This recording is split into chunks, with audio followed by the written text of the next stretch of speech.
Comptable en ligne ou logiciel comptable? Que choisir pour ton entreprise en 2026? Comptable en ligne ou logiciel comptable? La grande question quand tu démarres ou que tu structures ton activité. Le piège, c'est de croire que tu choisis seulement entre humain ou logiciel. En réalité, tu choisis surtout un niveau d'accompagnement. Certains profils peuvent fonctionner avec beaucoup d'autonomie logicielle. D'autres ont besoin d'un expert comptable régulier, et beaucoup finissent avec un mix des deux. Mais pas forcément au même moment, ni avec le même budget. Et la tension est des réels, trop d'accompagnement et tu paies pour un service que tu sous-utilises. Pas assez d'accompagnement et tu prends un risque fiscal, social ou comptable. Le bon choix, c'est le bon niveau d'humain plus le bon outil. Dans cette vidéo, on tranche proprement. 4 options du marché. Quand tu as besoin d'un comptable humain, quand un logiciel peut suffire. Le combo logiciel plus expert comptable. Le piège du « je gère tout seul ». Et des recommandations par profil, pas un classement. Un choix par profil. On y va. 4 options s'offrent à toi. Première option. Expert comptable traditionnel. Tu signes une lettre de mission, ton EC prend en charge tout ou partie de ta compta selon ce qui est convenu. Tenue, déclaration, bilan, conseil, le coût varie selon ton statut, ton volume, ta TVA, la paie, le bilan, le niveau de conseil et ton secteur. Pertinent pour les dossiers complexes ou un besoin de conseil régulier. Deuxième option.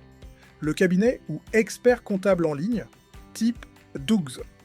Accompagnement comptable à distance plus un logiciel intégré selon l'offre. Ça peut être pertinent pour les profils simples à intermédiaires.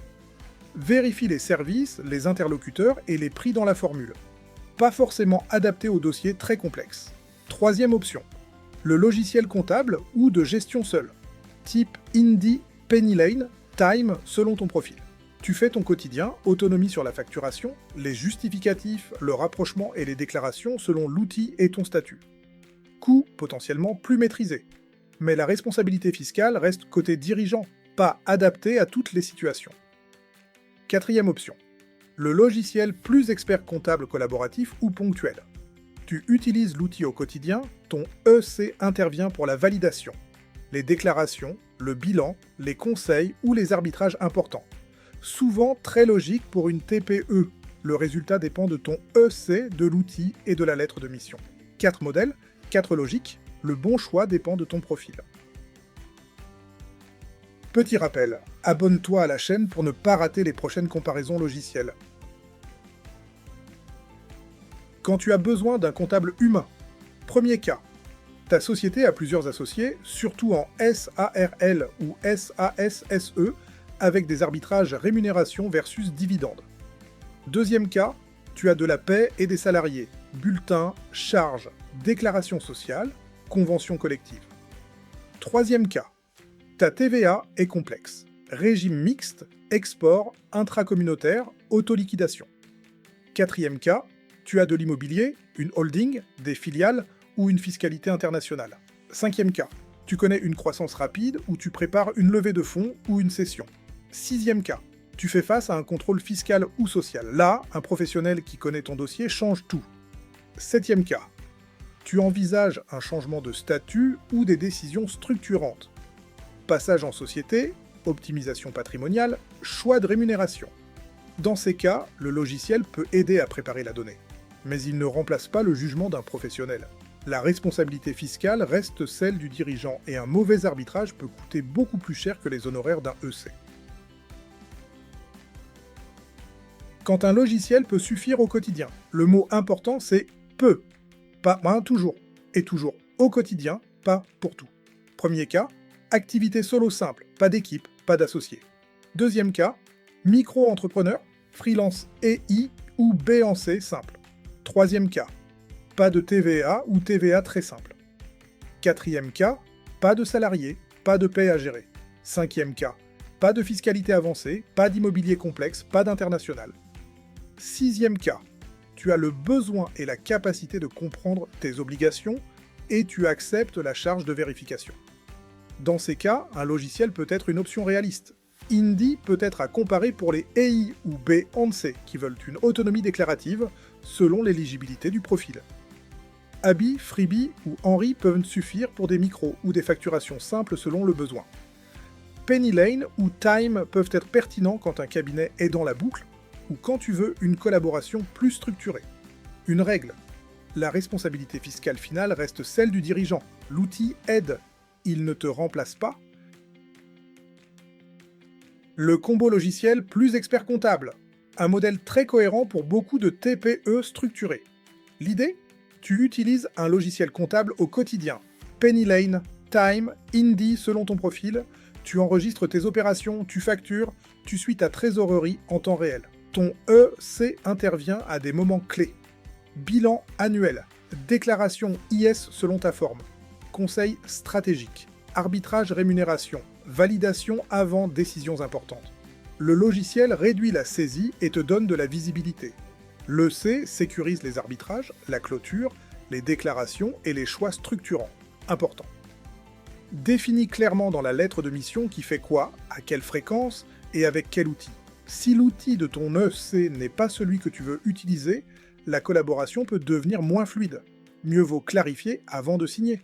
Pour beaucoup de TPE, c'est un compromis très efficace. Tu maîtrises ton activité au quotidien, tu as un humain quand c'est important. Le piège du « je gère tout seul ». Le vrai piège, ce n'est pas l'autonomie, c'est l'autonomie sans garde-fou. Beaucoup d'entrepreneurs veulent tout gérer eux-mêmes pour économiser, c'est légitime.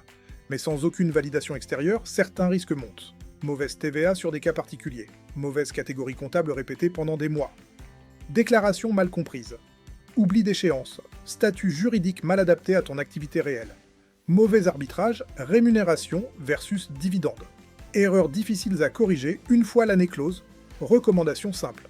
Si tu fais seul, prévois au minimum des points de contrôle, une revue ponctuelle par un expert comptable, une validation avant un changement de statut, un avis professionnel avant une décision fiscale ou sociale importante. Ce n'est pas un coût, c'est une assurance. Et la facturation électronique 2026 entre dans cette logique. Plus ta conformité dépend d'un écosystème logiciel plus cabinet, plus tu as intérêt à ce que les deux soient alignés. Recommandation par profil. Tu es auto-entrepreneur simple. Logiciel seul est une option, mais vérifie ta TVA, tes seuils, tes déclarations URSAFE, ABI, Freebie ou Henri selon ton besoin. Et garde la possibilité de demander un avis ponctuel. Tu es freelance, EI ou B en C simple. Le logiciel avec autonomie est possible selon l'outil. Indy à comparer pour l'autonomie déclarative selon ton éligibilité. Un EC ponctuel peut être utile en cas de doute. Tu es en EI ou B en C avec 2035 TVA ou situation plus structurée. Compare Indy pour l'autonomie ou un combo logiciel plus EC selon ton aisance. Tu pilotes une TPE de 1 à 3 salariés. Logiciel plus EC collaboratif ou cabinet en ligne type Dougs à comparer. PennyLane ou Time selon l'outil de ton cabinet. Tu es en TPE avec paie, salarié, TVA régulière ou société. EC régulier ou cabinet en ligne solide plus logiciel comptable. Tu es en SaaS ou SARL avec associé, arbitrage, rémunération, dividende. Un expert comptable est recommandé pour sécuriser ses choix. Tu pilotes une PME établie, cabinet ou EC régulier plus logiciel collaboratif. PennyLane, Time ou Sage selon ton écosystème. Tu as une structure complexe, holding, filiale, fiscalité internationale, immobilier complexe. Un cabinet ou un EC spécialisé est prioritaire, et dans tous les cas. Pour la facturation électronique 2026, vérifie la liste officielle sur impôts.gouv.fr. C'est la seule source qui fait foi. Et demande à ton EC ou à ton cabinet quel outil il recommande réellement, ça évite la friction au quotidien. Verdict. Comptable en ligne ou logiciel comptable n'est pas la bonne question. La bonne question, c'est quel niveau d'accompagnement humain et quel niveau d'autonomie logicielle pour toi. Pour décider, regarde 10 critères. Complexité de ton statut, TVA, salarié, associé, volume, besoin de conseil, capacité personnelle à gérer, budget, outils utilisés par ton EC et facturation électronique 2026. Sur cette base, c'est plus simple. Profil simple. Un logiciel peut suffire au quotidien avec une revue ponctuelle si besoin. Profil intermédiaire, logiciel plus expert comptable ponctuel ou cabinet en ligne. Profil structuré ou complexe. Expert comptable régulier plus un logiciel collaboratif. Profil stratégique ou décision importante. Humain obligatoire avant de trancher. Le logiciel ne fait pas le jugement, garde un truc en tête. Le coût d'un avis ponctuel peut être très inférieur au coût d'une erreur fiscale ou sociale évitable. Les liens des outils mentionnés sont en description. Lien d'affiliation, ça finance les vidéos, ça ne te coûte rien de plus. Abonne-toi. Le bon logiciel, 2 vidéos par semaine. Et dis-moi en commentaire, tu es plutôt logiciel seul, c'est seul ou combo. Prochaine vidéo, les 7 erreurs à éviter avant de choisir un logiciel comptable. À très vite.